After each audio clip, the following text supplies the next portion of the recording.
Any effective superhero requires an ability to accept darkness as well as light. This is exactly what Tyrone Johnson supplies to the superhero duo Cloak and Dagger in his role as Cloak, making his first appearance in the Spectacular Spider-Man number 64 back in December 1981. Growing up poor in Boston, he worked hard at school to give himself a chance at a better life. Despite his chronic stutter, he was an incredibly good student, and with the support of his best friend Billy, he was able to get by with incredibly good grades.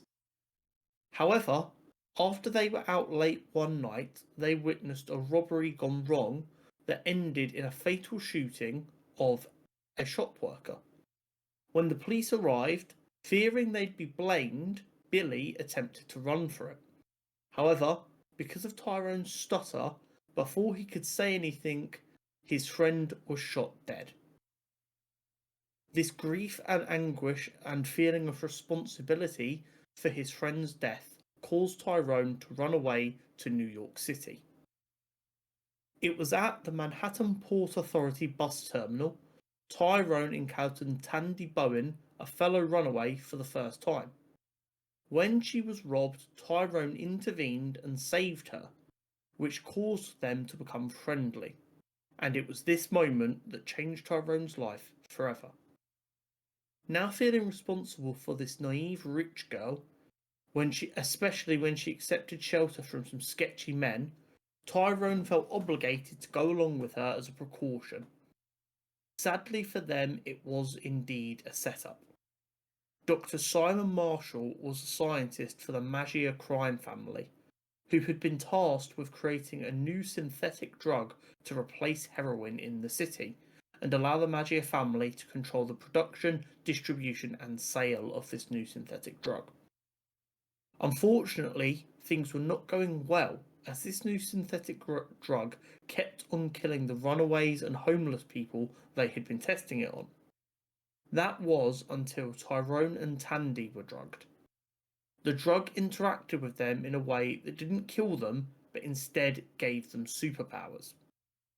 Tyrone became a living portal to the dark dimension and began going by the name Cloak, whereas Tandy developed light-based power and went by the name Dagger. Using these powers, they were able to escape captivity and find a way to safety. Once they realised what had been done to them, they grew incredibly angry and decided to do something about it.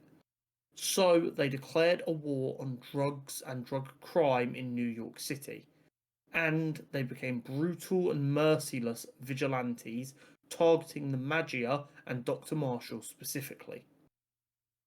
After Spider-Man attempted to stop them from committing more murders, and Dagger began to change her approach, this, however, was not as easy for Cloak, as his abilities also made him need to consume living things.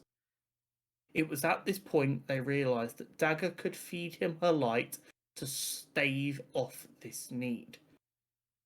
From that moment on, they continued to fight crime and targeted drug rings especially, but they now actively avoided taking lives and instead tried to focus on being the best heroes they could be.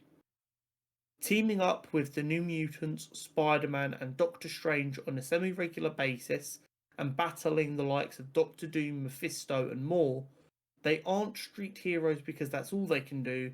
They are street heroes because as runaway children, they know how dangerous the city can be.